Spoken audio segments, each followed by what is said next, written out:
everyone. We are so glad you're here. It is a wonderful day out in the Carborough Chapel Hill area, and I'm Abigail Browning. I'm part of the Carborough Poets Council, and I'm one of the younger, meaning less time on the council people than the other folks here, but it's been going on for a long time, and it's one of the only free 15 years. Is that right, Mara, Gary? And it's one of the free poetry festivals in small towns across America. So we're glad that you're here.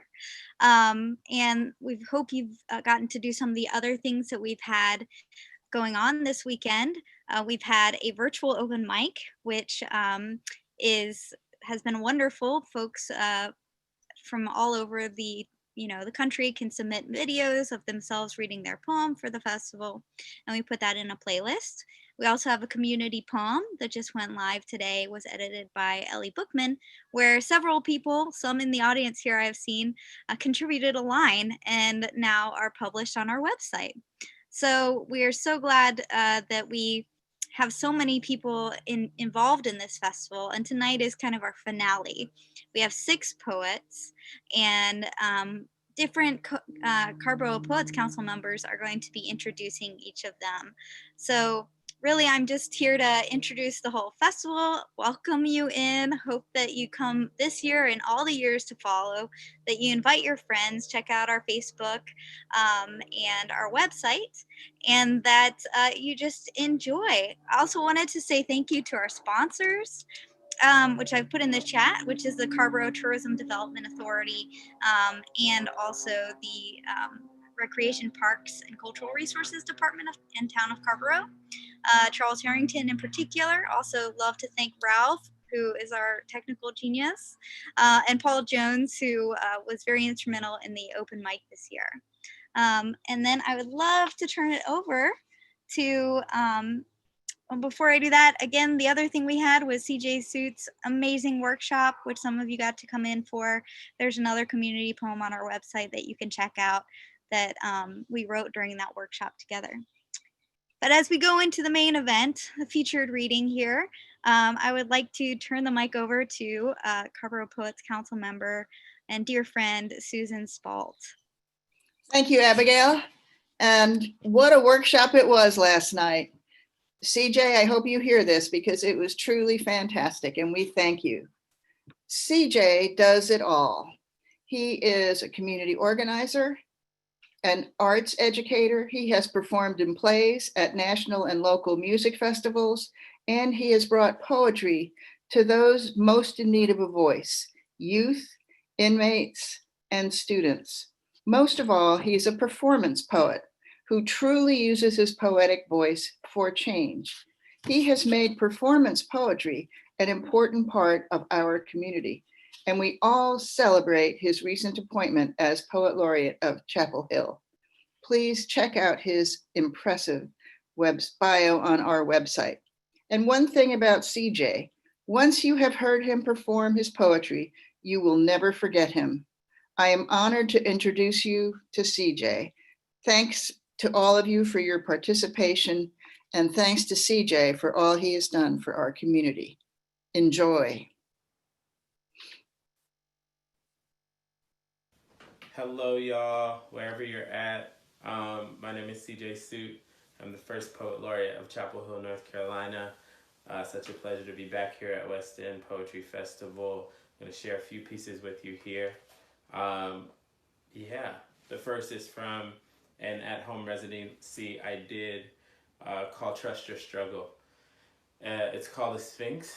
There are 3 parts to it now. It's made up of questions, so every line in the poem is a question. Sphinx 2. Mr. Poet Laureate, I see you doing big things. Don't you love being an artist? So much easier than having a regular job. I like your poetry.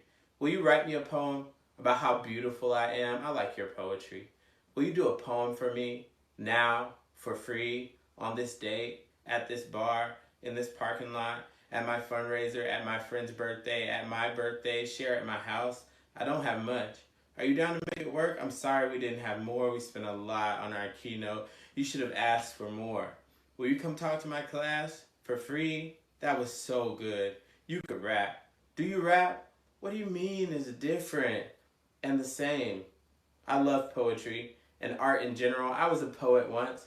God, artists have it so good. I wish I could just create for a living, like make my own schedule. You get to do that, right? Not always. What do you mean it's hard?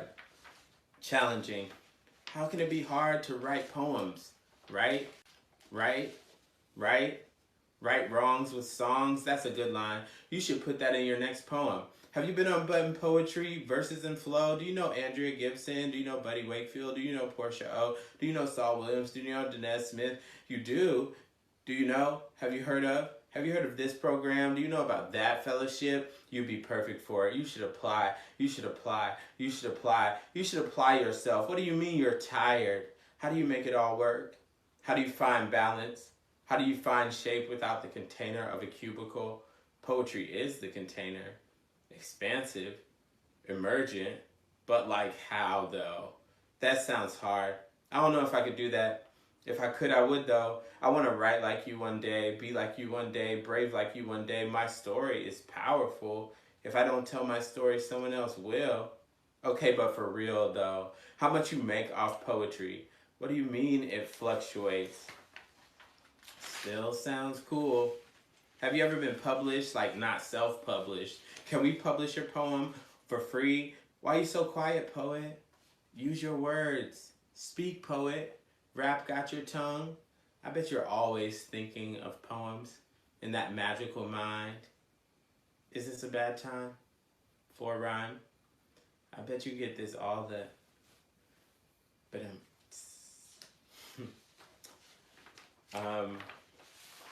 the next poem is also from that residency. It's called Surface Tension. Bridges cannot choose sides, must be grounded in at least two places, be wrought with the tension of being a firm foundation to suspend the movement and exchange of words and worlds.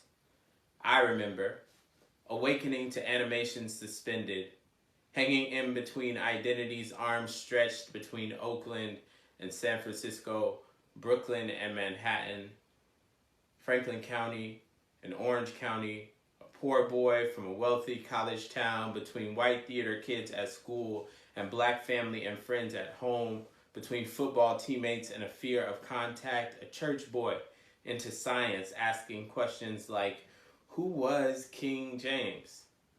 And if there is no God, how come my brain cells look like the universe? The iris, a nebula. I was so confused for so long, hands cramping from holding story, so tired of stretching to fill in blanks left intentionally by elders, peers, co-workers, like being on the outside, an inside joke. Then I realized that everyone is finding balance, moving through a world of contradictions, trying to make sense of senseless violence, a loud silence. It can be so easy to be in the space of one or the other, here or there, right or wrong. I push into the gray, a world beyond binary, knowing that I am multitudinal, a spirit having a human experience, so I hold. Suspend interpersonal beliefs, find grounding in all the places my heart lands, so that I may be a firm pathway into an experience that you have never known.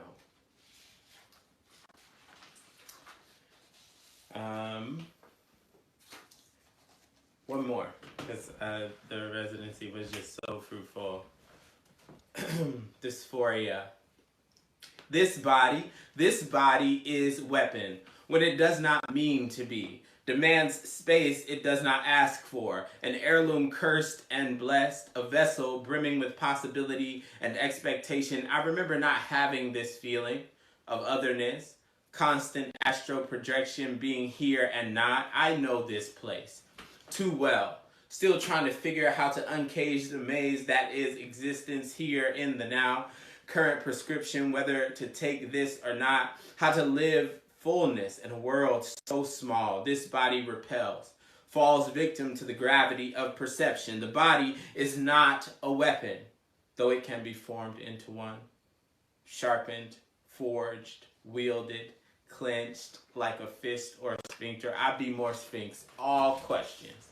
Being in this body, the space gets small, like very small, like a box in a cave, that everyone can see from the outside enough to decide they know what it means. This skin speaks a lot. Before I do, like when I walk in the store, it says, "Hi everyone, I'm headed to the shoe section or the chip section or the beer section." This body speaks a lot. Like when I walk into a bar and it says, "I just want to fuck or flirt or ghost or gaslight you, play consent, pretend woke," I remember this and remember myself learning love into now and presence, how I might survive the encounter, the challenge of this life, to stay black and live a full life.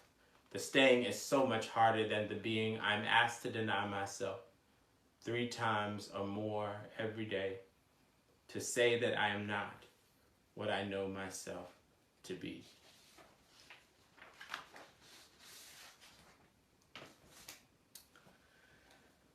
The next poem, I'm a performance poet and a performance artist, and so performance is really important to me, and sharing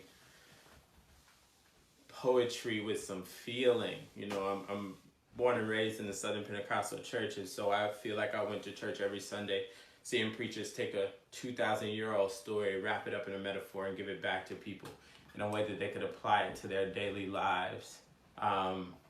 So that's just a little anecdote about where it comes from for me. But I'll share this next poem. That's just in me.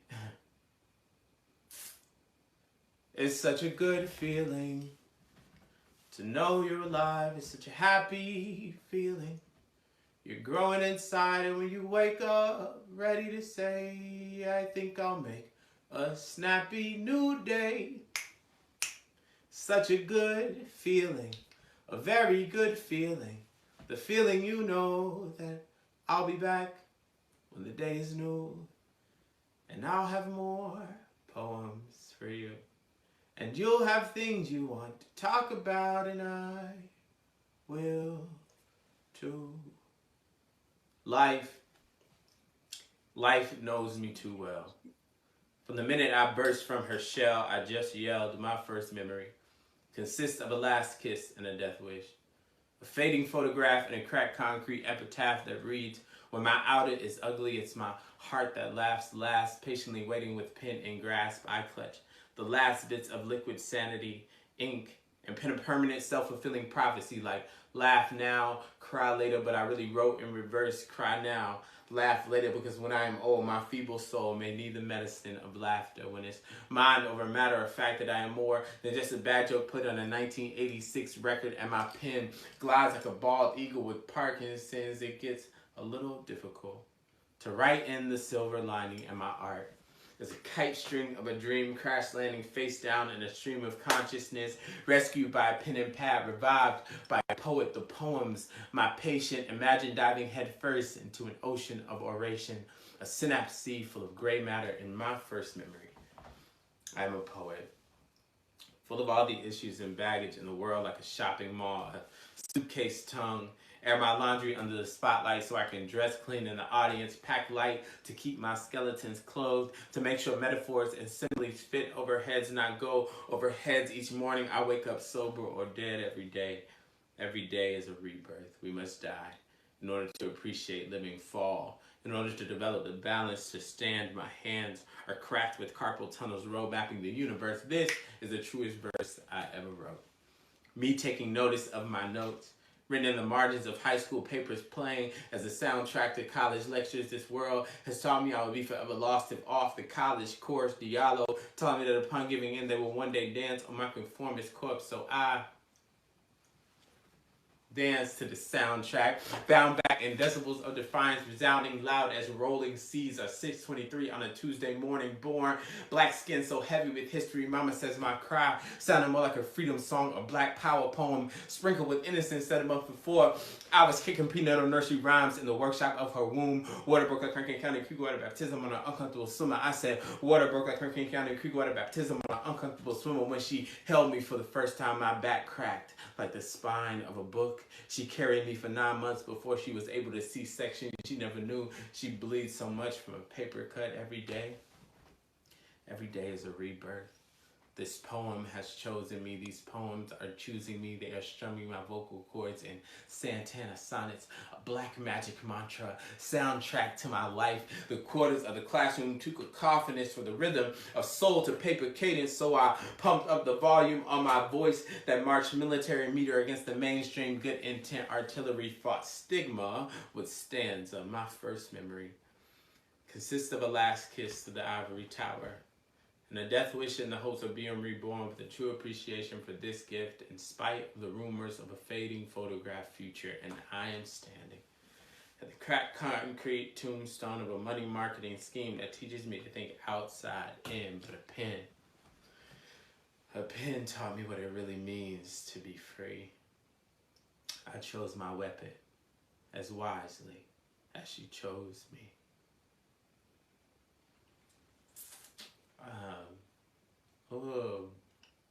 Poems. That one's. Yeah. So let's talk a little bit. I want to talk a little bit for a moment just here at the end, before I get out the way and let some other amazing poets do their thing for y'all. Just about the importance of like shift and being able to be with shifts and transition.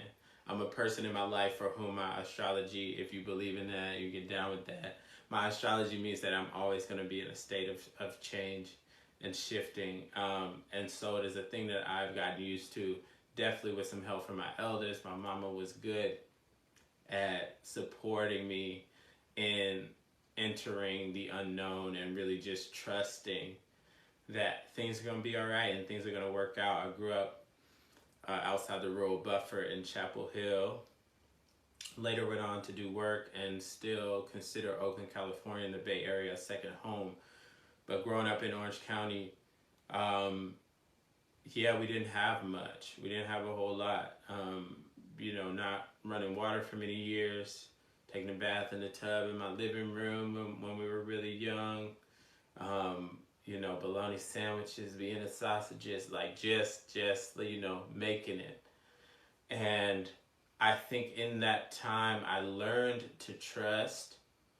I mean, as you are with a kid, you're in a space where you just kind of have to trust that folks are going to take care of you.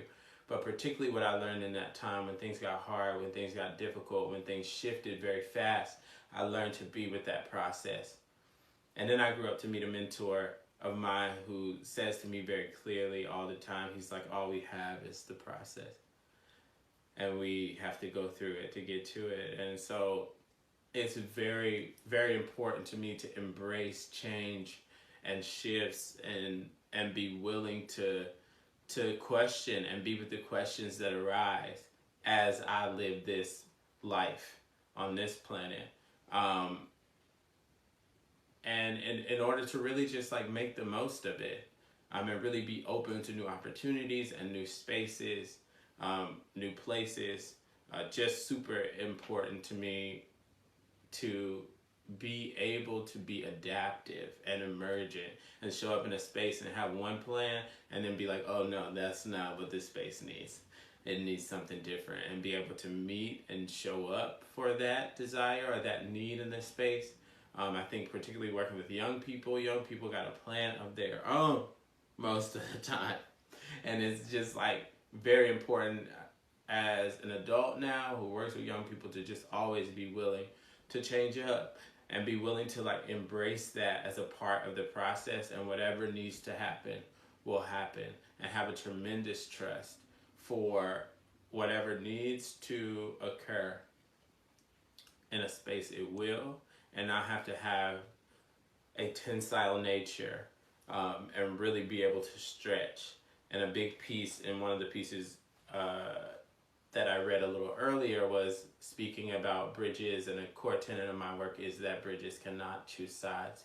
That does not mean we don't need to be grounded in who we are and where we come from and where we're going. Um, but if I am so busy trying to be on one side of an issue or a space, so rigid that I cannot like reach across and hear someone else or someone else's perspective, then I cease to be a bridge. I cease to be a place where people can develop and see a new point of view, or gather a new understanding. And so it's really important to me. This, like, the idea of changing and shifting really spirals way out for me as a poet, as an artist. So I could say a lot more on it, but I'm gonna wrap it up right there. So yes, thank you so much for listening. Thank you so much for taking a few moments just to like hear what little old me's got to say. Thank y'all. Hope you're having a great West End Poetry Festival. Enjoy all the other poems, all the other art. Yeah, hopefully I'll see you soon. Hopefully sooner than it feels, I'll see you in person or on some other Zoom thing.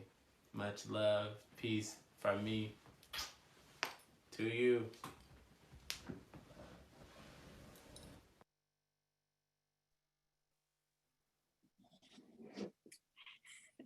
Thank you. That was amazing. Embrace the change. That's what I got from you.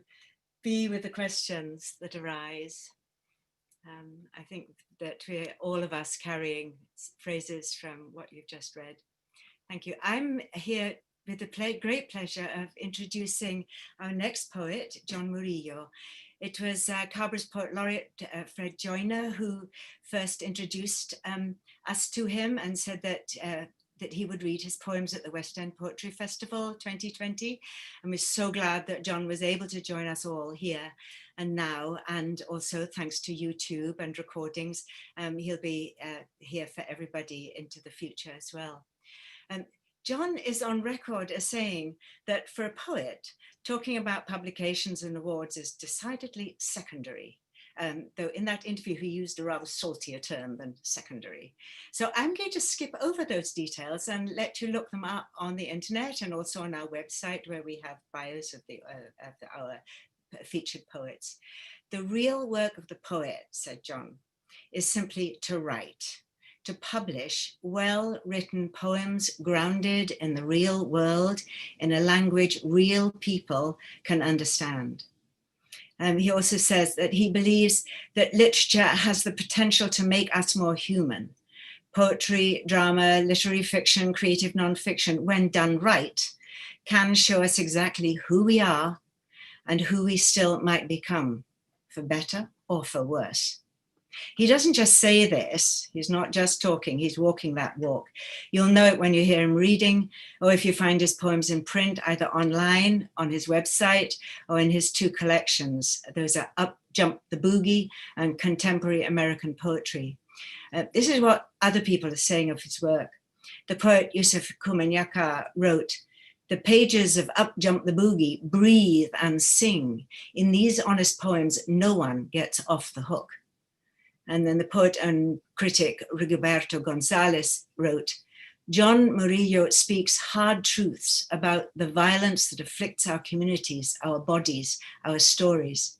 Yet over this troubling arena shaped by hostile social and political climates, a saving grace arises. Murillo's unfettered ability to get at the heart of the wound, giving us words that empower us to transcend the pain." I love those words, no one gets off the hook. If you read, for example, his poem Mercy, Mercy Me, which he wrote after revisiting the area of Los Angeles that he lived in as a child, it ends with these terrible reverberating images. I quote, "The world on fire and half your head with it." Of that poem, he commented, "Writing the poem was my way of processing memory, grief, and the loss of an already tenuous sense of home." You could read too a poem called "Upon Reading that Eric Dolphy transcribed even the calls of certain species of birds." Imagine starting in that place. This is in his book, Contemporary American Poetry. but read it for the way it takes these breathtaking leaps and somersaults and falls off that initial provocation. So John Murillo from Cabra, from the West End Poetry Festival 2020, welcome and thank you.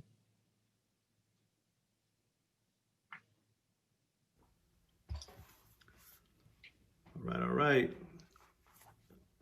Hey, thank you for tuning in, for listening to some poems. I want to thank the festival organizers for bringing me out. It's truly an honor and a pleasure to be sharing some work with you all, and I hope you dig what you hear. I'm going to read about 3 poems or so from my latest collection, Contemporary American Poetry, out this year from 4-Way Books.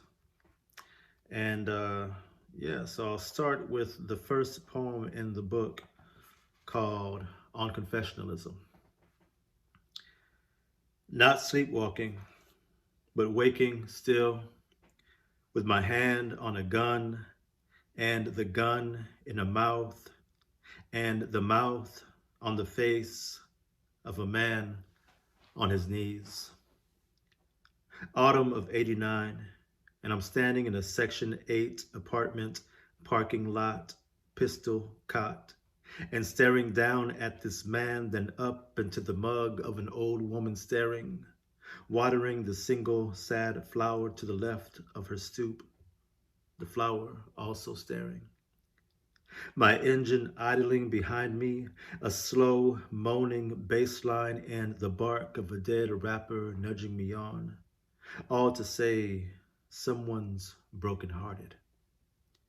And this man with the gun in his mouth, this man who, like me, is really little more than a boy, may or may not have something to do with it, may or may not have said a thing or two, betrayed a secret, say, that walked my love away.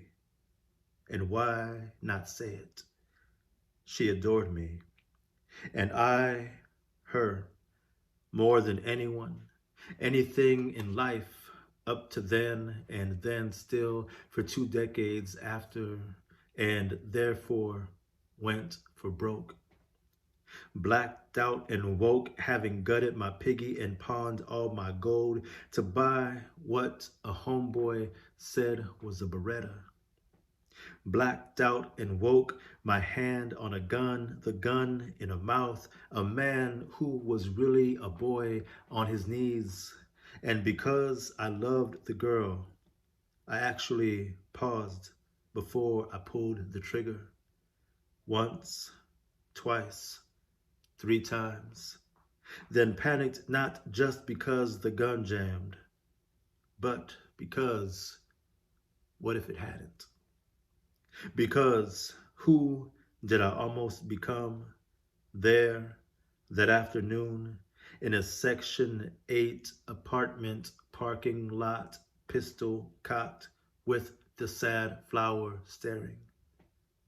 Because I knew the girl I loved, no matter how this all played out, would never have me back. Day of damaged ammo or grime that clogged the chamber. Day of faulty rods or springs come loose in my fist.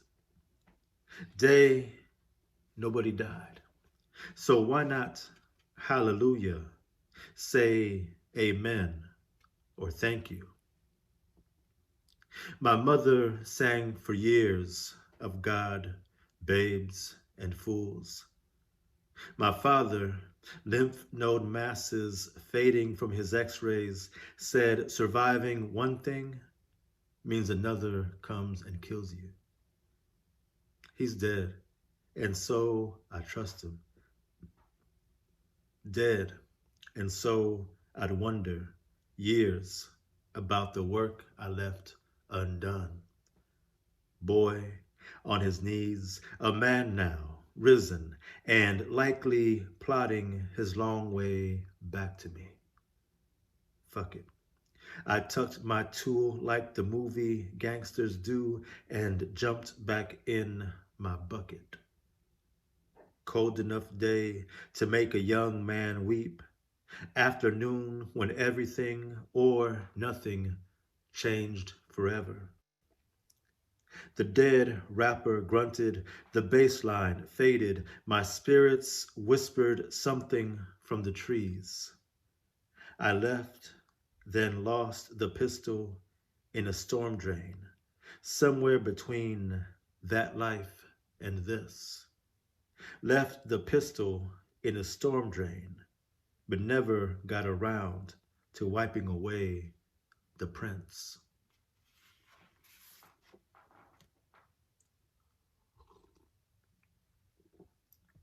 All right.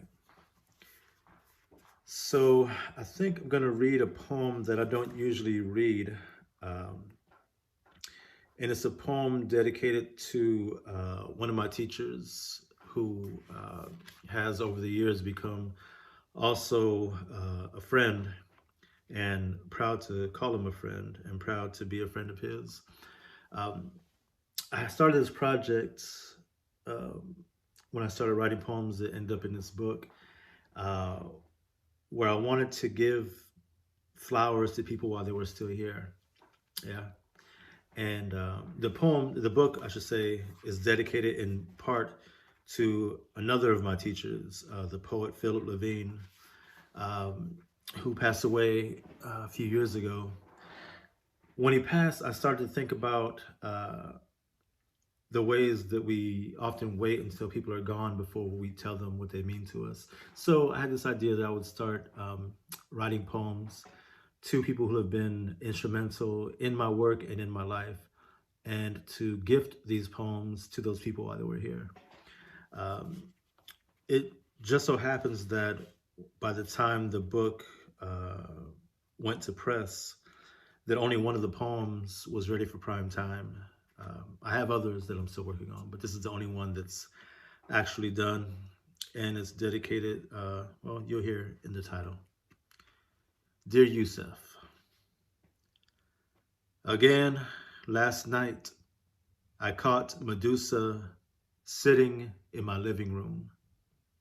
Not the devil, not the dog in the shadows, made of shadows, not the old translucent maroon sharpening his machete, but Medusa, lighting a spliff, spreading tarot cards across the floor. I didn't startle when a door slammed, but half expected a black cat to run over my shoes. She wore the same red lipstick as the night before, Yusef. Same black teddy with the skinny strap slipped from her shoulder. Singing to herself, her voice split in two, contralto, baritone, balladeer stroking the braids of a woman everyone knows he beats, the woman singing, yes, and it's all right. Sequined sleeves hiding every track, a disco ball scattering shards of light along some drab and peeling wall. Medusa cut the deck, relit the spliff, flipped one card, then another. Took a pull so long I thought she'd catch fire. You've not always been a good man, she said, showing 7 cards, coughing hard. There was something she wasn't telling me.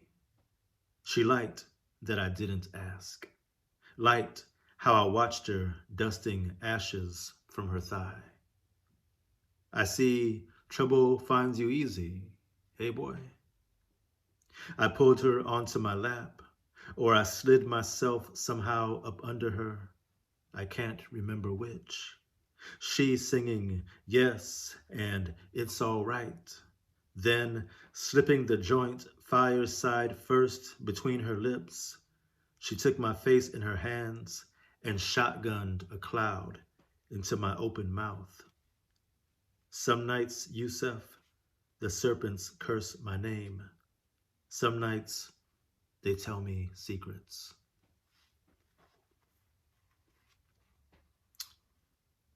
Yeah. It's one of those poems that I don't really I don't know. It resonates with me emotionally, I guess, but I don't know if someone were to ask me what the poem's about. I'd say, well, there's Medusa and we're shotgunning and whatnot, but it has, I think, what Garcia Lorca calls a poetic logic. Um, that, for some reason, I think Yusef would understand were he to read it. I don't know. All right. One more poem. Dolores, maybe. I've never spoken to anyone about this until now, until you. I slept once in a field beyond the riverbank, a flock of nightjars watching over me. That was the summer a farmer found his daughter hanging in the hayloft and wished for the first time he had not touched her so. I wish I could say we were close, the girl and I mean, but only knew her to wave hello and walked her once halfway up the road before turning finally into my grandmother's yard. This was Ontario, California, 1983, which is to say there was no river, and I wouldn't know a nightjar if it bit me. But the girl was real, and the day they found her, that was real. And the dress she wore, same as on our walk. Periwinkle, she called it. I called it blue. Blue with bright yellow flowers all over. The dress and the flowers, they too were real. And on our walk, I remember we cut through the rail yard and came upon a dead coyote lying near the tracks. A frail and dusty heap of regret, he was companion to no one. Stone still, staring, our shadows stretched long and covering the animal. She told me something I want to say about loneliness. Something I've since forgotten, the way I've forgotten, though I can see her face as if she were standing right here, her very name. Let's call her Dolores, from dolor, Spanish for anguish. And whatever the sky, however lovely that afternoon, I remember mostly the wind, how a breeze unraveled what was left of a braid, and when I tried to brush from Dolores's brow a few loose strands, how she flinched, how she ran the rest of the way home, how I never saw her after that, except when they carried her from the barn. Her periwinkle dress, her blue legs and arms, and the fields ablaze with daisies. I spent the rest of that summer in the rail yard with my dead coyote, watching trains loaded and leaving. All summer long, I'd pelt him with stones. All summer long, I'd use the stones to spell the girl's name. Dolores, maybe, in the dirt. All summer long, fire ants crawled over and between each letter, her name, now its own small town. A season of heat and heavy rains washed my coyote to nothing, only teeth and a few stubborn bones that refused finally to go down. Weeks into autumn, someone found the father hanged from the same groaning tie beams, the hayloft black with bottle flies. But that was 1983, Ontario, California, which is to say the bottle flies are dead, so too the ants, and neither field nor barn is where I left it. I've never spoken to anyone about this until now, until you. I gathered a handful of my coyote's bones, his teeth, and strung them all on fishing wire, a talisman to ward off anguish, a talisman I hold out to you now. Please come closer, take this from my hand. Thank you.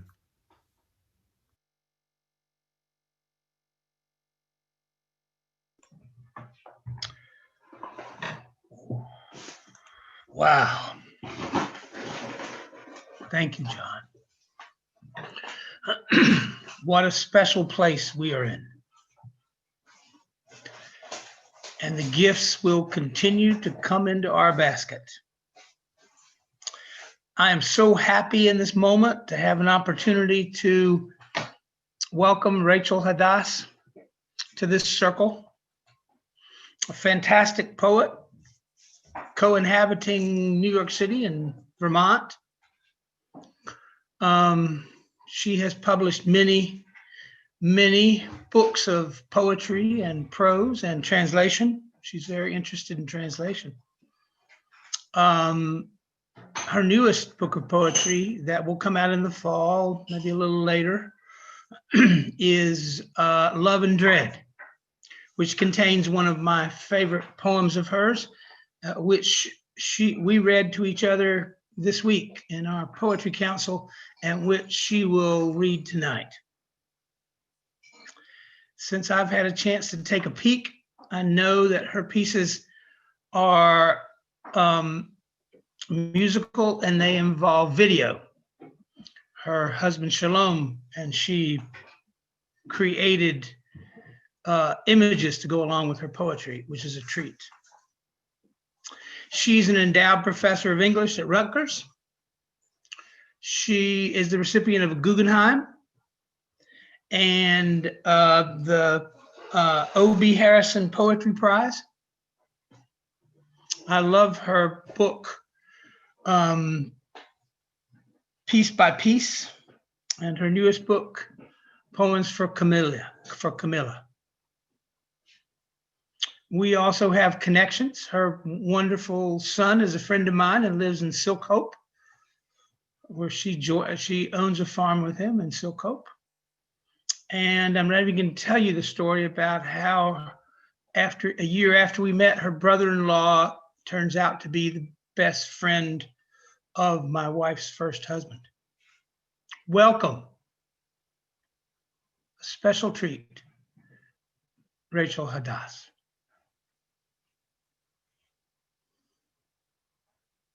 What you're about to see as my presentation for the West End Virtual Poetry Festival this year are 4 poetry videos, which I believe total about 15 minutes. All my husband's video work married to or coupled with my poetry, which is a wonderful new way of working, very exciting for me, and we've been collaborating with great pleasure and discovery since 2013, and that continues.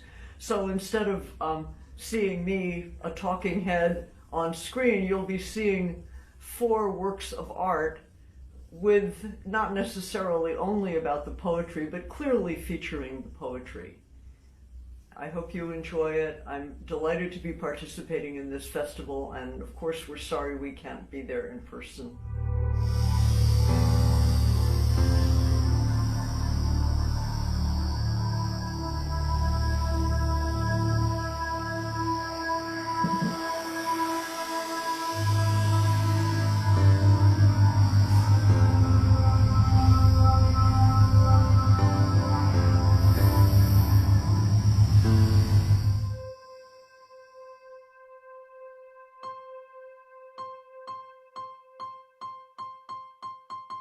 Early light slants low across the lawn.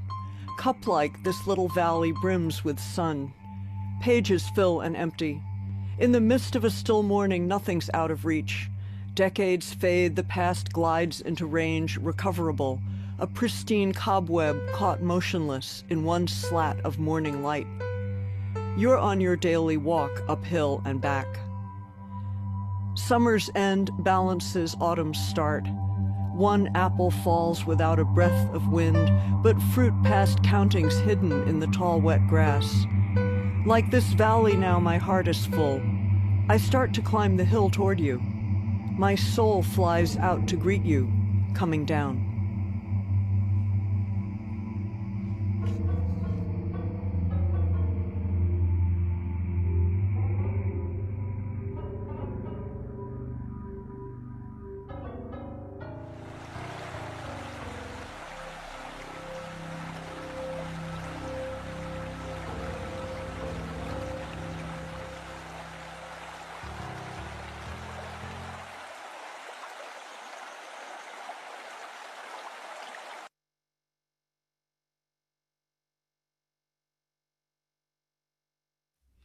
Doors, Gates, Alleys was written in Jerusalem. We were in Jerusalem in May and June of 2017 for a family wedding. I had never been to Jerusalem before, and I was so struck by the arcades and the tunnel-like quality of the old city. I don't think anything else needs to be said.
Bend down, open a low door, a little courtyard's hidden there. This secret monastery, these alleyways and contingencies. Dark blue sky, new moon, evening star. Where crossroads meet is where we are.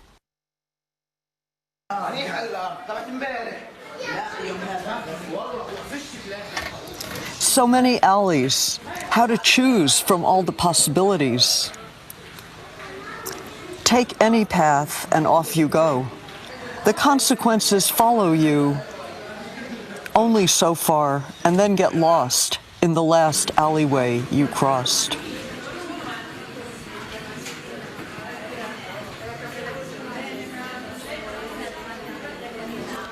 The crescent moon high in the sky lights up the threads of destiny. How did we wander to this place? What power pulled us face to face?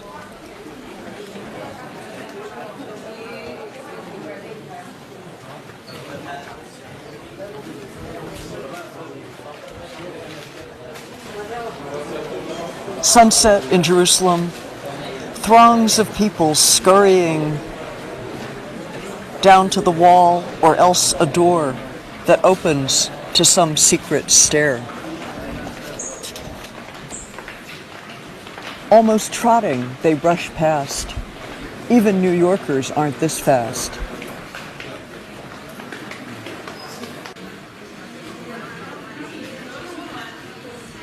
Along the alley of design, where your lifeline knots with mine. Along the alley of desire, where mortal longings catch on fire. Along the tangled web of time, strands floating loose. Which way is home? There's never any turning back from each slippery downhill track. Cobblestones polished by countless feet. How did these people's parents meet? Each alley hides a secret door. If you find it, enter there. No time to waste, no time to wait. I stoop down to fit through the gate.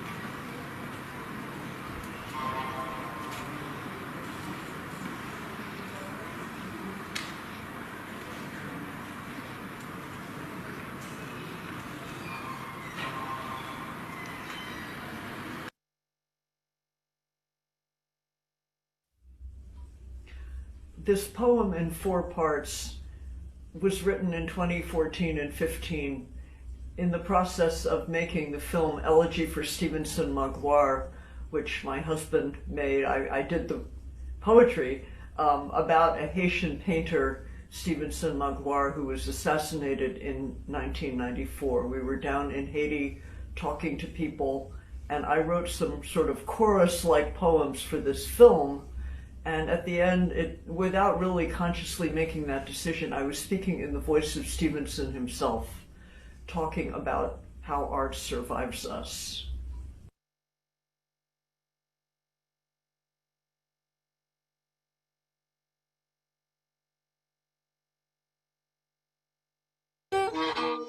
Yesterday, in a dim, airless gallery, following your lead, I hunted down an iconography written in a grisly alphabet, yet full of life, the haunting gaze direct, transcending death.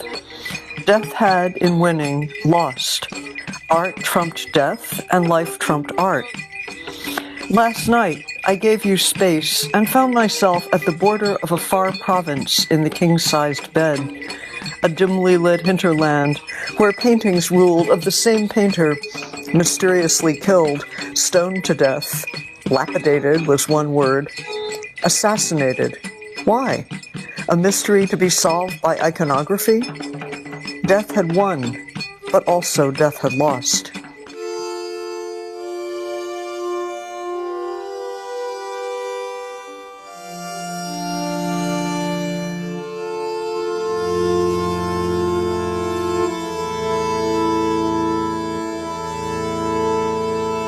But the art holds itself in suspension. The codes, the contradiction, the scales, the word, the crosses. What rises from the tomb if not the tableau? If you never died, what resurrection? The ambiguity balanced on the scales, so there's no need to choose. Art trumped death, I see, and life trumped art. The battle's still in balance. You face me frontally. I look into those eyes. I have no more to say.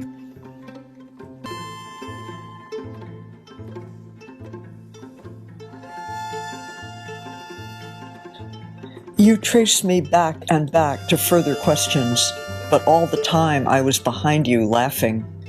Parting the veils with both hands, parting the mists.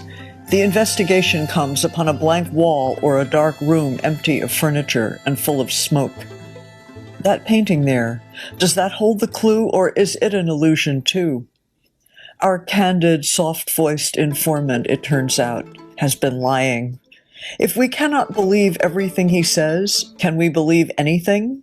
Believing part, which part should we believe? The painting holds the clue, if anything does. A clue to what? Life or death, or only to itself?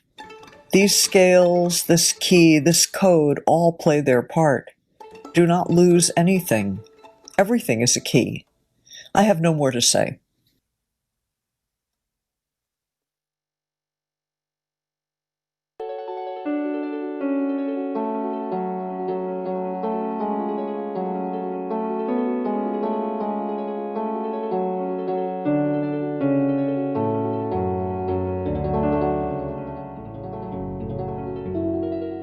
The mess of life for you cooked to a rich, dark compost, out of which astounding flowers grew, still grow, still face us, frontal, unabashed. This is not a lesson but a vision. Take it, it is yours now. Make of it what you will. This was my hand, my brush, my studio, my smoke and my loud music, my paint-stiff jeans. But now I belong to you. And looking back at me, you give me life. Our eyes meet in the frame.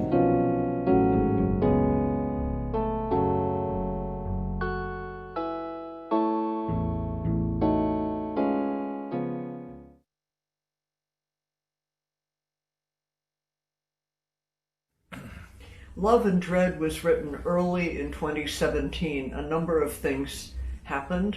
Our granddaughter was born. My mother-in-law was diagnosed with a serious illness. Our old cat died, and last but not least, Donald Trump was inaugurated. all early in 2017. It's a poem that weaves or braids together these strands of life and death and love and dread and hope and fear and tenderness and mortality and spring and winter. And it's the title poem of my forthcoming collection, Love and Dread, coming out later this fall. A desiccated daffodil, a pigeon cooing on the sill. The old cat lives on love and water. Your mother's balanced by your daughter. One faces death, one will give birth. The fulcrum is our life on earth, beginning, ending in a bed. We have to marry love and dread. Dark clouds are roiling in the sky, the daily drumbeat of the lie, steady, no crescendoing. This premature deceptive spring, forsythia's in bloom already. The challenge, balance, keep it steady, now sniffing daffodil's aroma, now googling a rare sarcoma. The ghost cat's weightless on my lap. My mother's ghost floats through my nap as, dearest heart, we lie in bed. Oh, we must marry love and dread, must shield our senses from the glare and clamor of chaos everywhere. Life bestows gifts past expectation. It's time to plan a celebration, dance at the wedding, drink and sing, certain that summer follows spring, that new life blossoms from the past. The baby is the youngest guest. But just how long can we depend on a recurrence without end? Everything changes, even change. The tapestry of seasons strangely stirs in an uneasy wind that teases dreamlike through the mind. I reach for you across the bed. Oh, how to marry love and dread.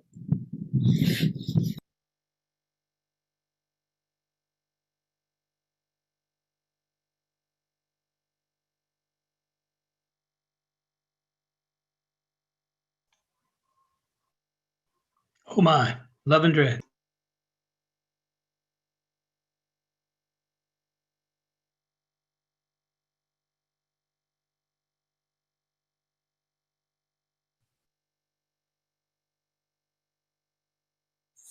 Hello, my name is Gideon Young. I'm a member of the Carborough Poets Council, and I have the honor to introduce Destiny Hemphill. Destiny Hemphill is a poet, healer, and organizer. She is a Black daughter of the U.S. South, with homes in Texas, Tennessee, Arkansas, and the Carolinas. She has received fellowships from Tin House, Callaloo, and Naropa University. Destiny is the author of the chapbook Oracle, a Cosmology, published in 2018. Her work can also be found in Poetry, Carolina Quarterly, Echo Theo, The Wanderer, and elsewhere. She offers her poems as chants and rites to the sacred art of Black liberation. In this reading, Destiny will encourage you to find a space of peace. She exhorts us to amplify rituals of care. Her poems speak of bringing to the edges, and hearing her voice, her poetry, I think of that edge not only as a precipice between ignorance and new understanding, but an edge between two paintings, one desiccated, one vibrant, between one world and another. This reading is full of peace, edge, other, another, vibrant connections, and worlds of wisdom. Destiny Hemphill.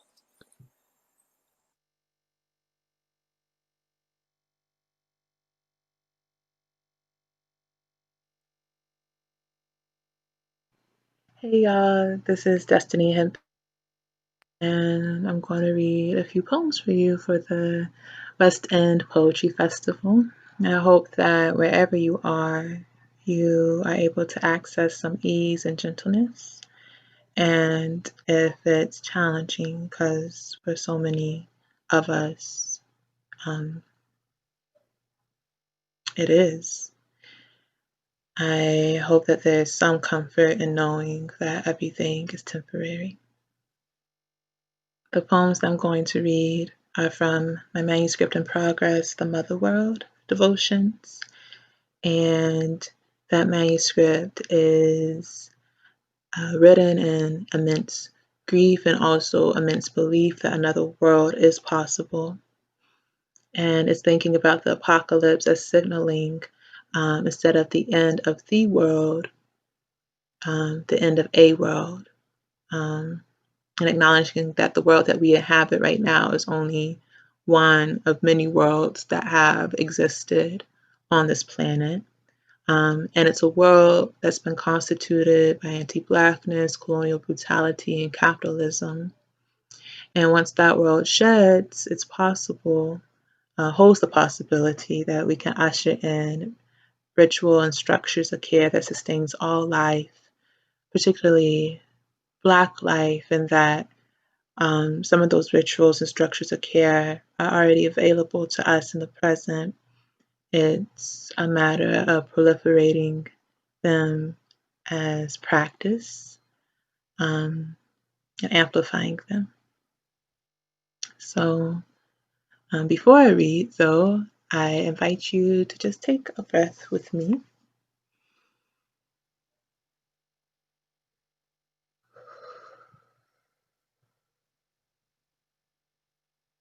And I'll often take breaths between poems, and I invite you to continue breathing with me intentionally. I'm going to be reading in this direction, so my head will be doing this movement just to prepare. And the first poem is The Portal Appears. Before proceeding, an invocation to be read aloud. Scarlet sky, fissured earth, cotton-mouthed, your hands clasped across your splitting belly. In your craw is the historical entanglement, the half-millennium long planetary ecocide genocide not known as since 1492. You were born into it and it into you, churning, burning, bulging within you. Your ears ring, soften your craggy breath. Now a hum, soften your craggy breath. Now a song, yes, a cicada song, burrowing into your skull. Go to the edge, not the bleached pit of the center, but the edge. The song says, go to the edge. No, not the hemorrhaged modeling borders of empire, but beyond, elsewhere. Go to the edge. Look down, slivers of moonrise so thin they look like they could slice the soles of your feet. Illumine your path, you follow them. Sometimes you walk, slither, hop along the slivers of moonrise to the edge. Sometimes the knot makes it that you are writhing, convulsing, revolting to the edge nonetheless. The edge be a liminal space, and you know liminal doesn't equal marginal. If you don't know, now you know, but rather liminal be a ritual space, and a ritual space be for summoning and transformation. When you arrive, the fragrance of mulberry trees washes over you. It is dusk. You are not alone here. Others surround you with red threads hanging from their mouths. You feel the knot entangled within you unravel. You all kneel, sink into the edge, pull the threads from each of your own mouths, not always gently, not always gingerly. As you pull, unravel, disentangle, you swoon and sway in somnolence. A summoning hum, then howl, comes from your throats. And as you summon other worlds, may other worlds summon you. And as you summon another world, may another world summon you. As you summon Mother World, may Mother World summon, summon, summon.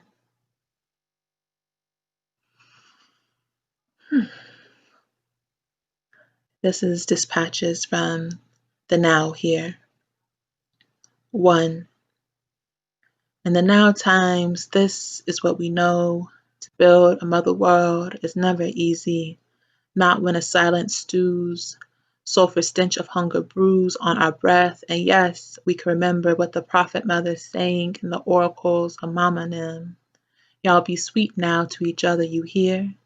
And yes, we are striving to be sweet, but what a striving sweetness is when we are surviving off the bile and salt and sweat from our flesh. And it's never an easy thing. No, no, never easy. When our calves are tired, so tired, and our feet weeping blistered and tender.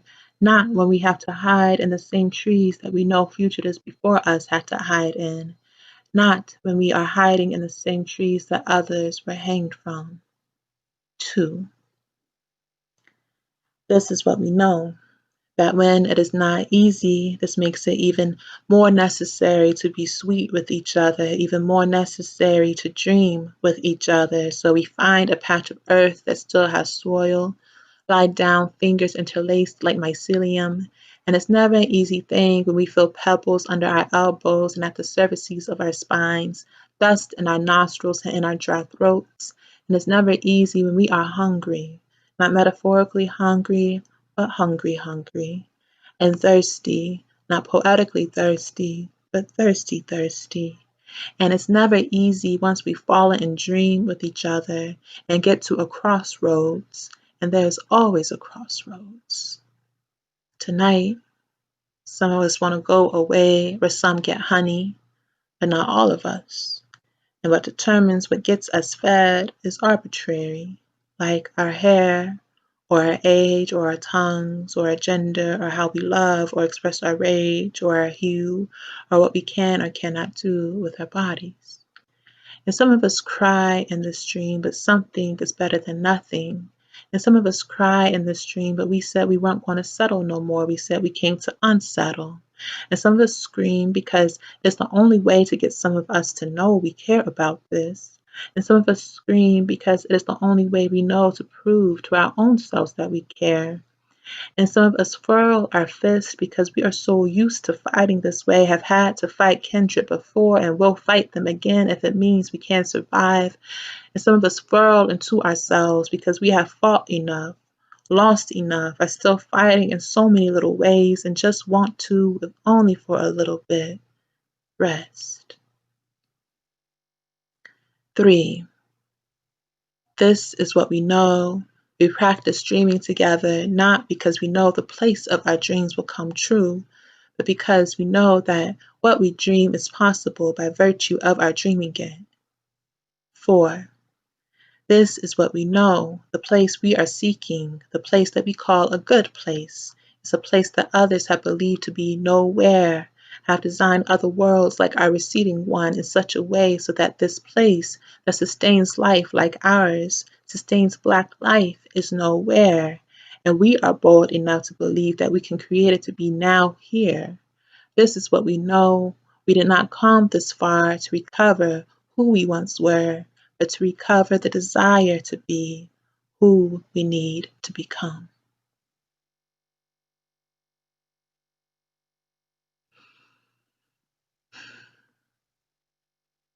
This is Blood Memory, a riddle, and it's from my friend Rose.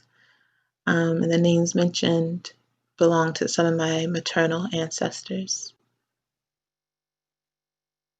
Here, let us consider for a moment that reality is a secret and that the body is a crypt.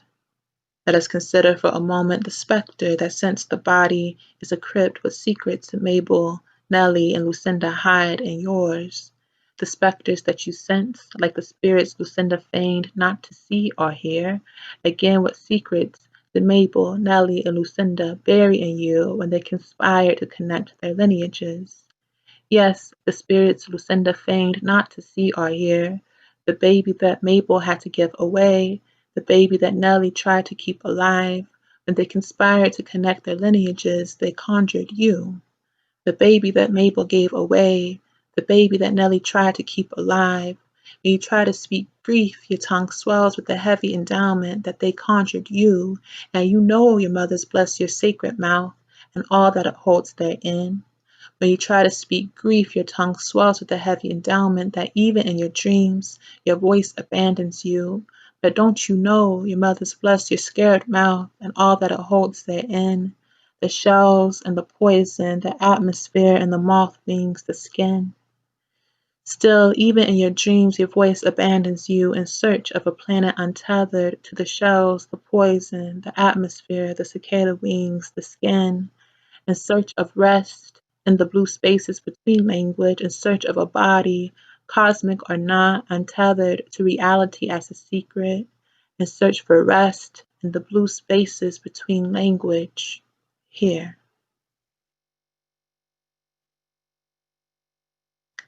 So, these last two poems. This one is called We Ask Mama Nim, Where is the Mother World? And it's an acrostic after a Ruthie Wilson Gilmore quote. And so the spine reads, listen, it's building the future from the present in all of the ways we can.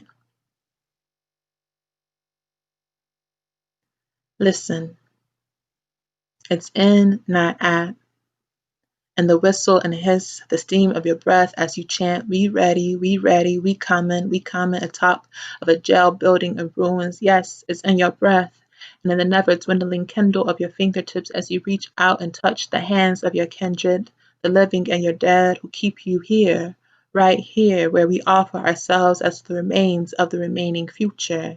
Keep breathing, don't stop now. Yes, in your breath and in your hands that fend off, defend us from the state that craves our death, seeks to snuff our breath, lick the bones, chew the sinew, and in the same hands tending the fire, tending to the tendons pulled in flight, the bedraggled roots of raised hawthorn trees, to the composting of our present, tending to the dream that what we need and what others have believed to be found nowhere can be found in the now here, like in those moments you said rent shouldn't exist, so here's a little money for it, or don't got money for rent, but take all the food you want, or don't got food, but wrap yourself up in this, or don't have anything to wear, but here's a card, been thinking of you, and a song written for you, and a milkweed found by chance, and the paper you've been wanting so you can write your mama a letter to say you're okay, or here's a map of the hidden ways to get back safe.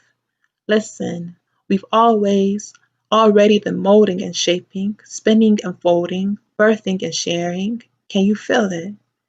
In our breath and in our hands. Between us, we've got the mother world, the whole mother world, in our breath and in our hands. So the final poem is How We Got Our Blues Tongue, and it's after Toni Cade Bambara. There's a line here from her, the Commodores, and Tremaine Hawkins. And I encourage you to get Salt Eaters after this, to listen to Zoom by the Commodores, and listen to Going Up Yonder, which is by Walter Hawkins choir, but Tremaine Hawkins is the lead. And so her voice is in the backdrop of this poem. And also it's an obsidarian, so each line starts with the letter of the alphabet sequentially. How we got our blues tongue.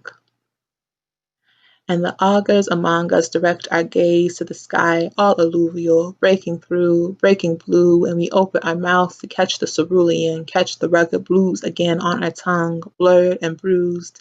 Decadent deluge of dirge, drenching skin, dandelions and dirt. Diviners say we dancing dizzy to the ends of the world, dancing at the end of the world to elsewhere, edging to flight. Let there be flight, and their flight be. We be a many forked tongue folk. Glossolalia gurgling, crossing and translating other realms folk. Apocalyptic glitch, we put our hands on our hips and put our hands in the air, hold our hands to the hanks and catch their iridescent feathers. Oh, Hanks, come true to us, come blue to us, come through to this juke point we call Earth. This jagged jollification, we won't jilt you, no. We keep our dead kin with us as the dead kin have kept us the living. Listen, empire can't catch us, but it can catch these hands of redistribution, these moonfire spells to undo and redo, these fractal winged myths exploding the means, this newness, this emergence that isn't actually that new at all. If we're telling the truth about our origins, this is quite old. Yes, blues old, which is bones old, which is dirt old. Oh yes, we've got our poems, parables, psalms, and our own palms as record that we've refashioned ourselves before. We've questioned ourselves before, quivered with loss before, made portal of crisis and quantum leap rebirthed, bled and tended flesh wounds with rest and sinking medicine before, because the material without the spiritual and psychic does not a dialectic make. Let's get the rhythm of our feet. Let's get the rhythm of our throats, holding a cosmic alchemy of tragedy and celebration that can turn this thing upside down so that the sky becomes soil and soil becomes sky and dirt is what we seek for salvation. Verily, verily, when you get this rhythm, meet us at the crossroads. You'll know because you'll hear whistling from the mulberry trees. You'll smell them too, and we'll be there perched, looking real zenial and otherworldly. We'll be humming with the haints, inspiring about going up yonder to be with our mother world. Zoom, zoom. We'd like to fly away to right here. Thank you all so much. Oh, whoa. What a reading. What an incredible reading.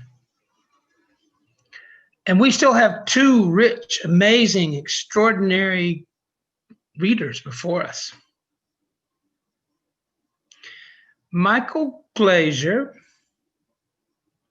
became famous as the poet laureate of the great state of Maryland. But he has connections to North Carolina too. And a lot of his family is in our group today, sitting around our campfire. And Simon and Amira and Eva and Kathleen are all with us. So we are so glad you are here. What a treat. What a treat for you to be able to listen to this. What can we say about Michael Glaser? God, he's a poet of great generosity. He's a professor emeritus at St. Mary's College. As he writes, wanting more than hope, he chose poetry.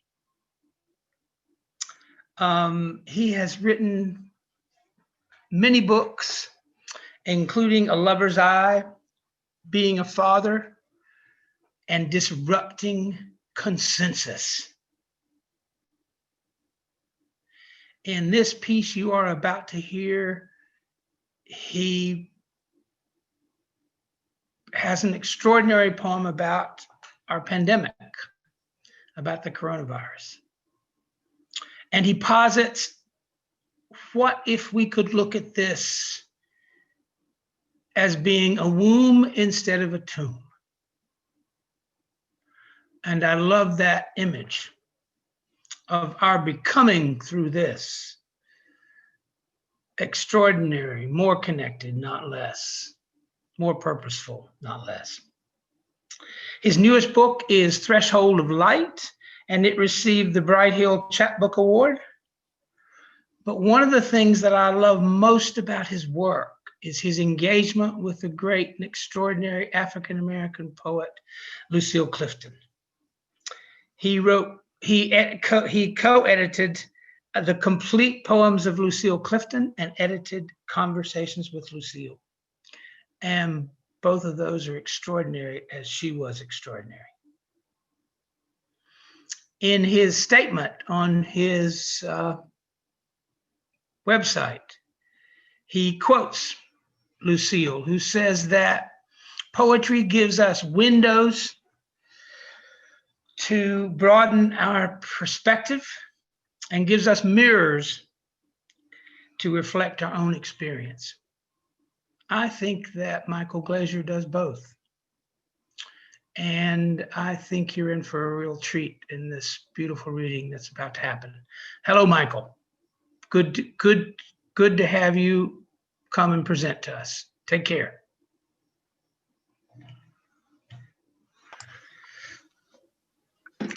I'm Michael Glaser, and I'm very delighted to be part of this Scarborough Festival. Poetry serves me, as I know it serves many people, as a meaningful way of examining my life, the world around me, and exploring the questions that help me make sense of how I can best stand up to be part of this world I live in. I'd like to begin my reading by sharing a poem of William Stafford's that I think speaks very importantly to part of the world that we live in today and the tensions that we feel between people. It's called A Ritual to Read to Each Other by William Stafford. If you don't know the kind of person I am, and I don't know the kind of person you are, a pattern that others made may prevail in the world, and following the wrong God home, we may miss our star. For there is many a small betrayal in the mind, a shrug that lets the fragile sequence break, sending with shouts the horrible errors of childhood storming out to play through the broken dike. And as elephants parade, holding each elephant's tail, but if one wanders, the circus won't find the park. I call it cruel, and maybe the root of all cruelty, to know what occurs, but not recognize the fact. I call it cruel, and maybe the root of all cruelty, to know what occurs, but not recognize the fact. And so I appeal to a voice, to something shadowy, a remote, important region in all who talk. Though we could fool each other, we should consider, lest the parade of our mutual life gets lost in the dark. For it is important that awake people be awake, or a breaking line may discourage them back to sleep. The signals we give, yes or no, or maybe, should be clear. The darkness around us is deep. William Stafford.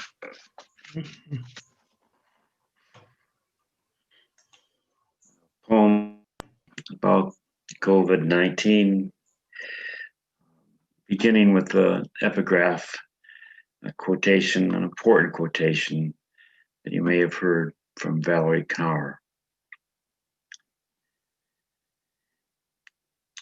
What if this is not the darkness of the tomb, but rather the darkness of the womb? COVID-19. Perhaps we are being called to step up, find our voices and the capacity to hold complexities as a singular question that might lead us into the world of our better angels, our better selves, anxious to break free of the fears that tear us apart, and then embrace one another like a rainbow, like a promise made long ago.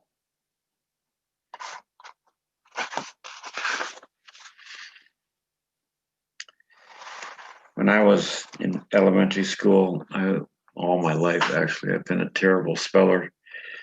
My wife, who's an educator, identified for me when I was 30 that I have minor dyslexia, which may explain it, but I sure did not know that when I was to my 5th grade teacher.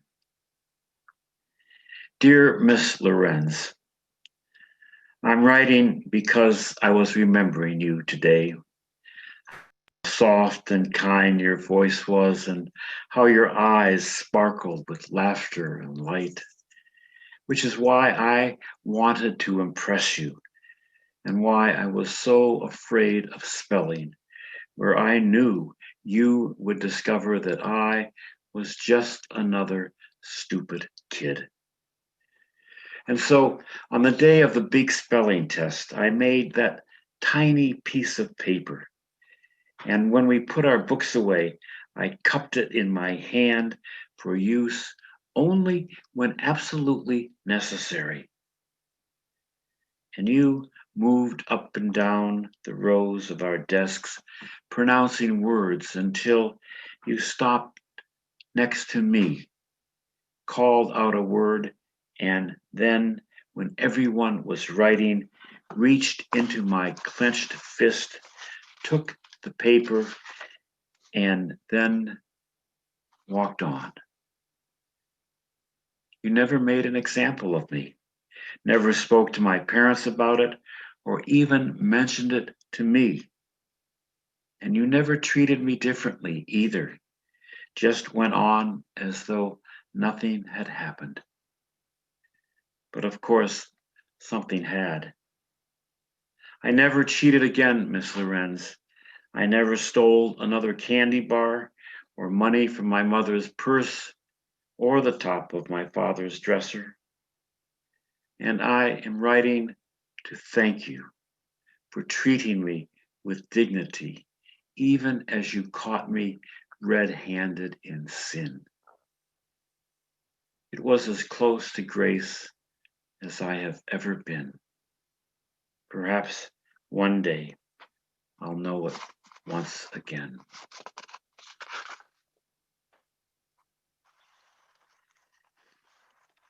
Spent a lot of time thinking about how it was that I was raised to believe that being a man is what I was raised to believe being a man was, how my culture and society taught me lessons about that. And I've developed this theory that when I was young, I had a twin. I called my twin Mikey. He was a sweet, sweet boy. But when I started trying to become like I thought the world wanted me to be, Mikey left me.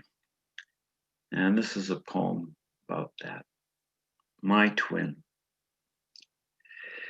My twin left me when my teacher called my mother to tell her if I couldn't follow rules, something would have to be done. Father made a face that told me I'd better not disappoint him again. I put on a mask, and thus the exit of my twin. It has taken most of my life to reclaim the liminal ledge of danger I walked on then. The excitement, not so much of being disobedient as of not being contained, here on the edge of selfhood, where these memories have returned and where my twin has reappeared to remind me that it is never too late to embrace the music that is still trying to spell out the syllables of my name. Part of exploring what it is to be a man in our culture has led me to, as it's led many, but to puzzle over the horrifying reality that it's always young men who are doing these mass murderers, particularly in schools, and trying to puzzle out what on earth could be causing such violent and destructive behavior, such anger. This is called a sideward glance after another school shooting. But what, I wondered, what if I preferred to play chess or write poetry? What if I sensed that somewhere buried within was a sweetness I had vaguely felt but fearfully understood might name me some unspeakable other? What if my most intense memories from childhood are of wrestling with my best friend until exhausted we lay side by side, skin touching skin? What if he turned to me or I to him? What then? And who could I talk to? Surely not my father, nor the friends I'd never tell about thoughts like these that get buried and fester like a wound waiting to be opened by a smirk, a whisper, a sideward glance.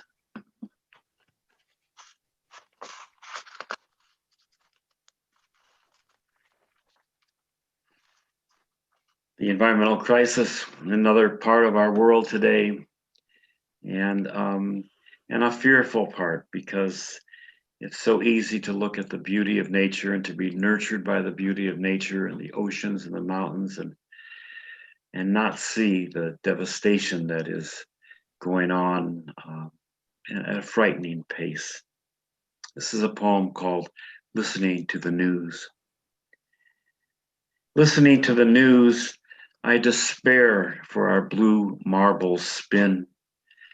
And though I fear we are tumbling toward a fool's death, my heart aches to linger through another cycle of spring. The sweet shining of my children's lives, the trust that rises in my grandchildren's eyes. In the dark, I tuck pillows of anguish under my head and pray to gods I'm not even sure of for some frail hope to carry through the night, asking as I do that something somehow will make this right.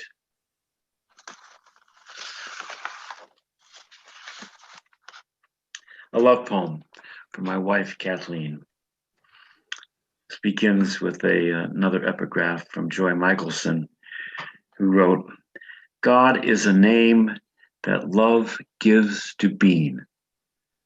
God is a name that love gives to being. All this time for Kathleen.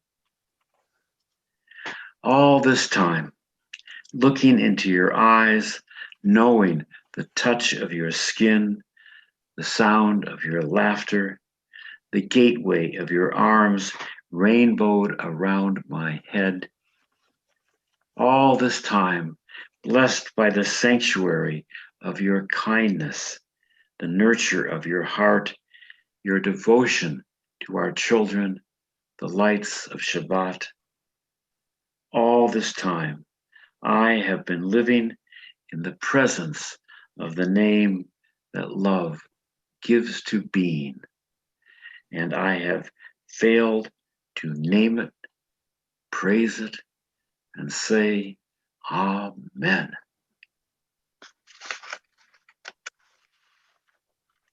And I'd like to end with a poem by one of my favorite poets, a woman who I was blessed to be a colleague with for many years at St. Mary's College of Maryland, Lucille Clifton.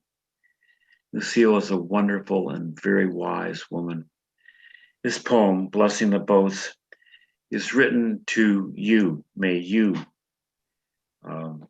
coming from the wisdom of Lucille, that always felt right. But when I read it out loud and I say you instead of we, it doesn't feel right to me. So I hope that she'll forgive me, but I've changed the you to we. I hope you'll forgive me and enjoy this final poem. Blessing the Boats.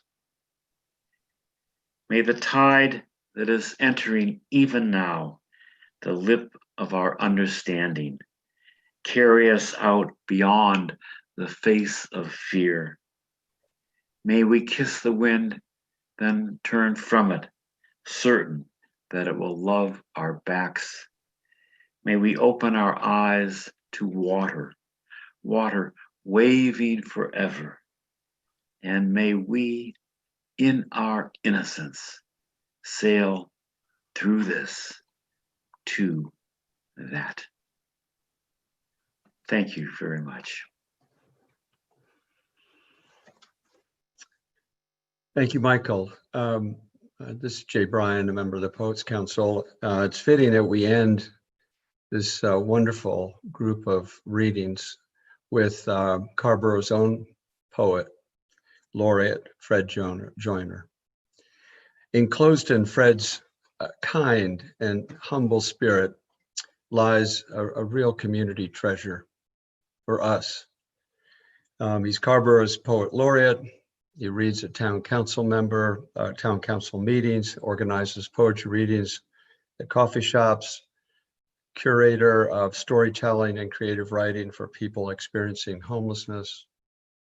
He's chairperson of the Orange County Arts Commission and working on creating an art space in the Eno River Mill in Hillsborough and collaborating with others in our community. It's just a terrific organizer and generous spirit for artists, particularly poets.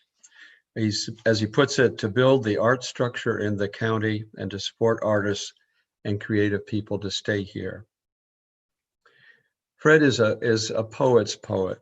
I'm not sure what I mean by that, but it just feels good. A passionate student of history, whether it's from visiting with his church, the National Museum for Peace and Justice, or reading books such as My Grandmother's Hands, Radicalized Trauma, and the Pathway to Mending Our Hearts and Bodies. He is as well as a dedicated student of the writing of prose and of poetry, his and others, and their thinking as mirrors to things that were, things that are, and things that have yet to come. His own poetry is dotted with references and themes regarding the Black experience in our nation, history, hope, and tragedy. I think they're echoed in these words from his poem, 7 Ways of Looking at Black Flowers. This is an excerpt from it. Against a sky white, like fists full of sea, island cotton, the sky raining, blood on black flowers. In our world, the tongue speaks only a binary song, always a black flowering problem against a white canvas, blood in between. Yes, Fred has been at the peak of the artistic world of Washington, D.C. and Maryland, a fellow of the Academy of Poet Laureates, serves on nonprofit boards like the American Poetry Museum. He started the Washington, D.C. Center for Poetic Thought. He's published in numerous publications, and he won the Divine Comedy Poetry Contest sponsored by the National Museum of African American Art, Smithsonian Museum. But as I see it, the true place of his heart is not in these boards and accolades. It's in his faith and in the African American experience. Like the street preacher in his poem, Sermon on the 94th. Hold on, he speaks. He stood there as if waiting for his word to take root, waiting for flames to reveal themselves, refusing to be shut up in marrow. He was speaking to me.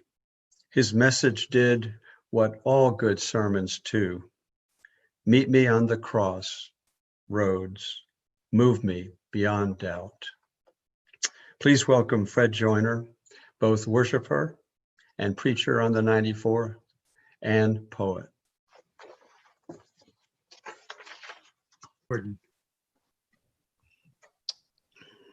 Hello, everybody. I'm Fred Joyner. I am the Poet Laureate of Carrboro. I have the honor of being the Poet Laureate of Carrboro.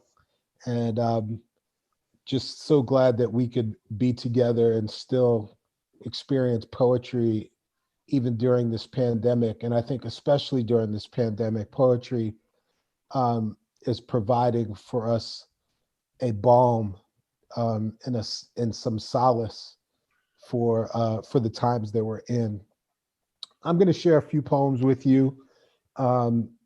Some will be mine, and 1 or 2 will probably be by someone else. To be honest, I haven't been writing much lately because life has been really been challenging, and so I've been leaning on the words of so many of my poet friends, and or people or poets that I at least imagine are my poet friends, even if I've never met them. And so I'm going to open with a poem by Lucille Clifton. She's written this is a book of poems that just came out that was put together by another amazing poem, Aracelis Giramai. It's called How to Carry Water. It's a selected poems, and it's got poems in it that have been unpublished and that you can't find anywhere else. And so I'm going to open with this poem that I was just flipping through, and it just struck me because it so typifies in the kind of work that Miss Lucille gave us, the gift that she gave us. It's called Study the Masters. Study the Masters. Like my Aunt Timmy, it was her iron, or one like hers, that smoothed the sheets the master poet slept on. Home or hotel, what matters is he lay himself down on her handiwork and dreamed. She dreamed too. Words, some Cherokee, some Maasai, some huge and particular as hope. If you had heard her chanting as she ironed, you would understand form and line and discipline and order and America. I mean, I can't say enough about Mama Lucille, Miss Lucille. She's an ancestor now, and her work has been kind of a guidepost for me in a lot of ways as I've moved through my experience of trying to grapple with poems. Mama Lucille, Miss Lucille is a builder. You know, she was a builder of worlds. I mean, some people don't know she was just as an accomplished children's writer as she was a poet, and so she affected so many lives and so many poets. So many of us are still kind of just moving, and her work is generating more work in us. I'm going to read a poem that I wrote some time ago. It's called The Builders, and there's a lot that went in. There's a lot of different things that went into this poem, but the primary drivers were Jacob Lawrence, the artist Jacob Lawrence, and he had this series of paintings that he did on builders, on workers. And one of the set of workers he did were builders, people who built buildings, and then also Diego Rivera. You know, I've seen images of his work, the murals and stuff like that, but I've never seen it in person. And so I was just, and then it's also inspired by driving through DC. If anybody's been to DC, there's just been rapid kind of like building and gentrification that went along with the building. And so I often thought about the people that were building these buildings and renovating all these super expensive homes. And this poem came to the builders. Our hands speak the language of artifacts. Under a Saturday sun, we obey the call of our hands. The burn of builders aching in your palms, the breath of story, tellers stirring in mine. We build to leave the world different than how we enter. Leave evidence. A syllable is a brick. A single word is on a page. Oh, I'm sorry. A syllable is a brick. A single word on a page is a monument in the face of a white horizon meant to erase us.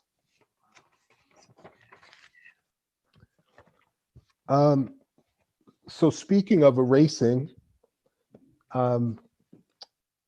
today we're filming this on what would be Columbus Day. I choose to honor the indigenous. So this is Indigenous Peoples Day.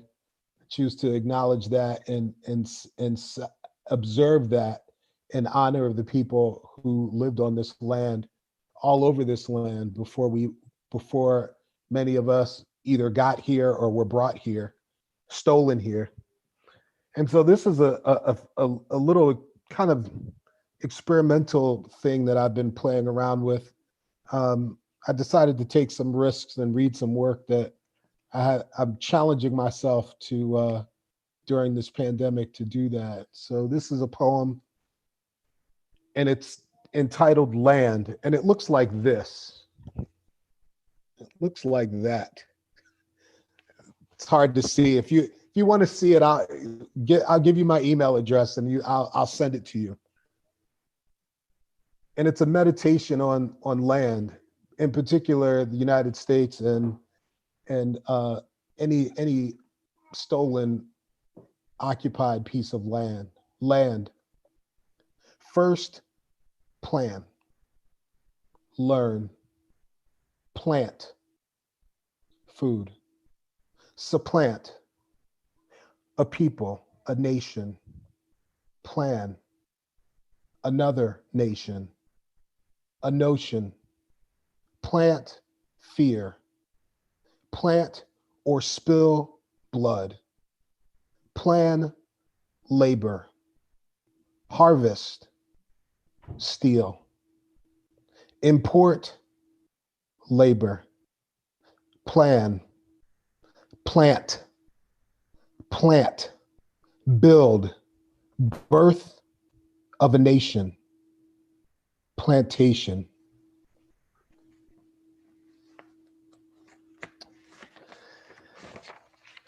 So this little group of poems that I'm reading here are kind of related in a way. I think there's a thread here. I invite you to send me an email. Let's talk about it after you've heard the poems. Let me know what you think. This poem comes as I was driving through Washington, D.C. and thinking about so many of the people, native Washingtonians who have been moved out of the city. And honestly, as I move through different cities all over the country, you see people who were born and raised in a place and gave our cities, their character, are now being displaced by market forces, right? And so this was a meditation around that, a thought around that, and the thought about where people go when they can't return to their homes, to the places that they built in the city. Extremities. This city used to mean us, signify a skin. Streets filled with blood and bloods meant us. We used to think of our city as a heart, the center of things. The point was to go and to come.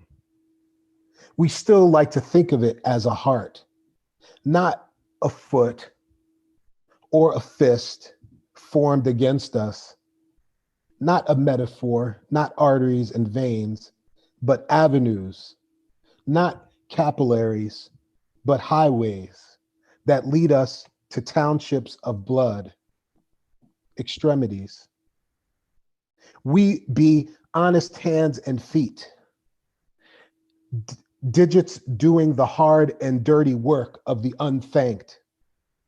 We carry a message in our bodies. I am still here. The tingle down the arm means the city's body is speaking. What happens when blood cannot return home?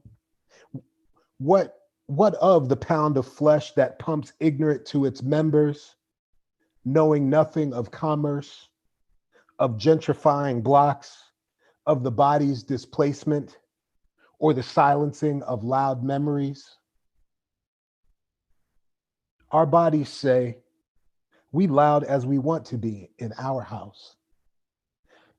Our handshakes are explosions, celebration Perhaps thanks for surviving the bullet and the bulldozer. A city shedding its skin. Our noise says we still here, or we ain't going nowhere. Our colors are an imprint in our absence. We afterglow. The unexplained numb and smolder at the fingertips says our blood, our sound is still needed here.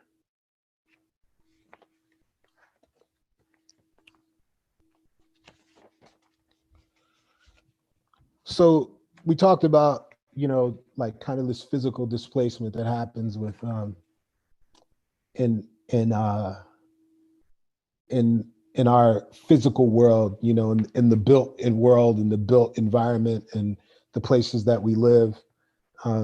This kind of like displacement that happens. This next poem I'm going to read is kind of about what happens in the digital world. How are people erased or challenged or displaced in the digital world? So I'm going to read a quick poem here. It's called Born Digital. Born Digital is a term for things that are created and originate in the digital world. Like this, like this experience now, this virtual experience of this festival. It's born digital. It's going to be in the digital world, and who knows what's going to happen to it when we're long gone from here. The way that everything gets archived and copied and duplicated. Born Digital. That's the name of this poem. If they could not disappear you, they, and by they, I mean we, will erase, race, raise you. Unwrite your name from our news cycle memories.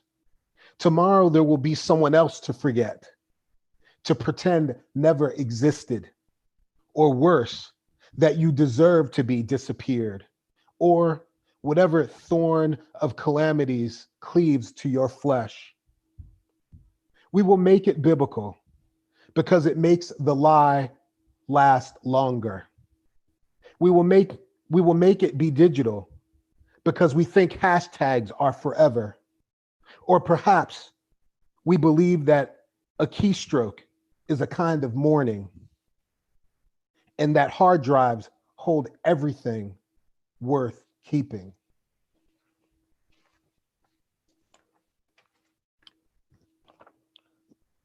So this is a poem. This is kind of like, I'm a child of a musician. My father is a musician, and he played all kinds of music.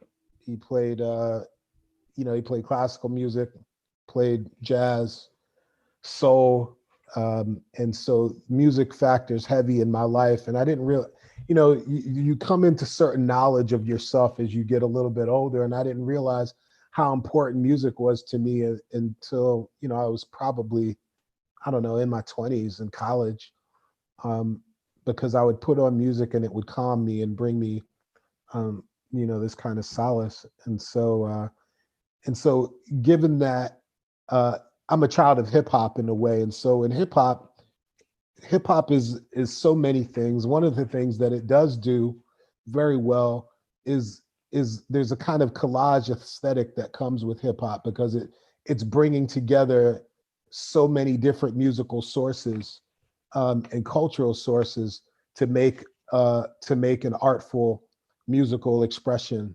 And so this poem is kind of like typifies that kind of mashup collage aesthetic.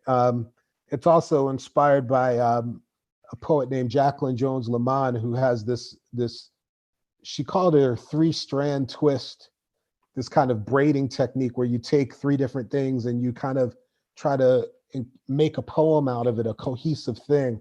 And so the 3 things that kind of came to me are, there's a painting by a Washington Color School painter named Gene Davis. The painting is called Black Flowers. And it's a really amazing painting. If I was thinking, I would have had it on my computer so I could share my screen with you. But you'll look it up and you'll check it out. And then the second element is 26 Ways of Looking at a Black Man by a poet named Raymond Patterson. Very important poet. The book, the title of that poem is a book in which he writes about some of the riots that were going on in the 60s during the civil rights movement, when people were turning water hoses on African Americans just trying to march peacefully for their rights, right? And then the last, obviously, is 13 Ways of Looking at a Blackbird by Wallace Stevens. And so I'm going to open, my poem is called 7 Ways of Looking at Black Flowers. And it opens with an epigraph, and it's part number 13 from Raymond Patterson's poem. What is more beautiful than black flowers, or the black men in fields gathering them? 1. In what mellow tone do black flowers sing their blues?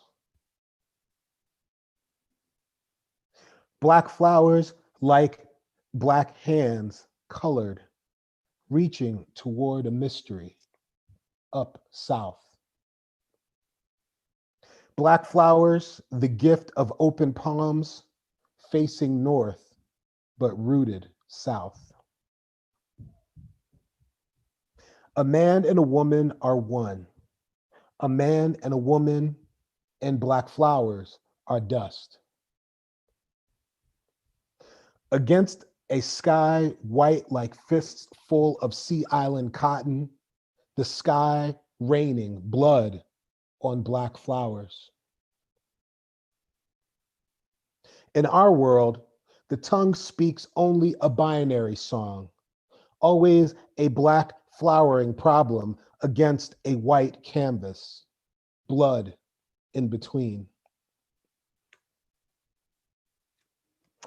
The sound possibilities of black flowers were choices made by the hands and breath and brass of a gifted man, looking inward, blood on his lips.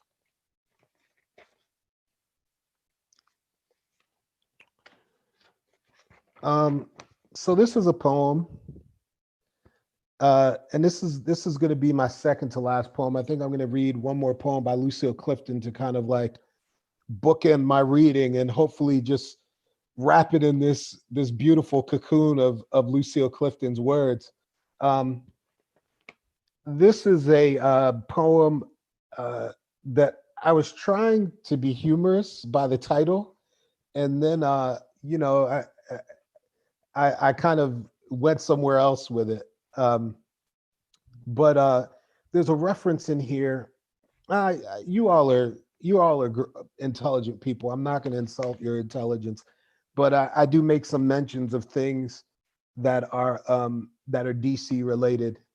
And one of the references I make is to Paul Laurence Dunbar, who lived in Washington, D.C. For quite some time. And so I'm going to read on why I don't celebrate Halloween. And this is not true. I have children, so I do celebrate Halloween. It's just, for the artifice of the poem, I was on why I don't celebrate Halloween. Because I don't need another mask. Every time I pass 4th Street, I think of Dunbar, grins and lies. Walking past the abandoned Fraser's Funeral Home on the corner, holding years of tears and sighs, takes me to my grandmother's home, Savannah, the second most haunted city in America, a city I have only seen once. In DC, there are ghosts. There are enough ghosts to deal with in daylight. Sometimes I am one of them, invisible and feared at the same time.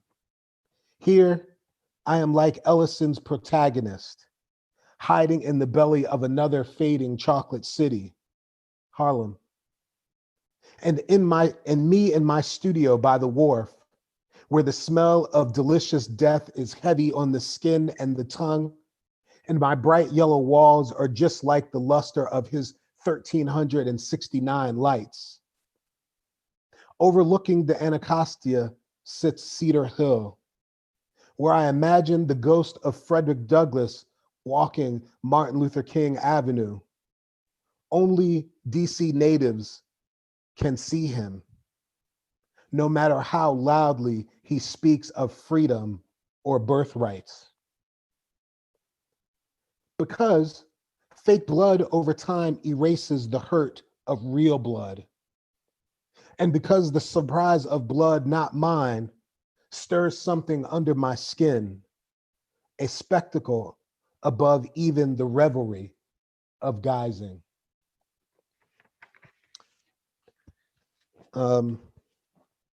So yeah, I'm gonna close with a poem from the, like I said, from this collection, Lucille Clifton, How to Carry Water. It's a beautiful book. And this poem is located in North Carolina in 1999. It's called Libation. Libation, North Carolina, 1999. I offer to this ground this gin. I imagine an old man crying here out of the overseer's sight, pushing his tongue through where a tooth would be if he were whole. The space aches where his tooth would be, where his land would be, his house, his wife, his son, his beautiful daughter. He wipes his sorrow from his cheek, then puts his thirsty finger to his thirsty tongue and licks the salt. I call a name that could be his. This offering is for you, old man. This salty ground. This gin. So that's Lucille Clifton. I'm Fred Joyner. Thank you so much for being a part of this festival. Share these links, share these poems, find these collections of all the poems, all the poets and poems that are reading in this festival. Find them. I guarantee you will be blessed. I want to send a big shout out to the Poets Council, to our elected officials at Town Council at here in Carborough, North Carolina, who fund this festival, who actually invest in this festival. That's no small thing that a municipality will invest in poetry, invest in art in this way. And so I'm really thankful for that. I'm thankful to the poetry community here in Carborough that has embraced me, even though I'm a newcomer. I hope to continue to make you all proud as your poet laureate, and continue to do this work to bring poetry to Carborough and infuse it into our lives. Thank you very much. Be blessed.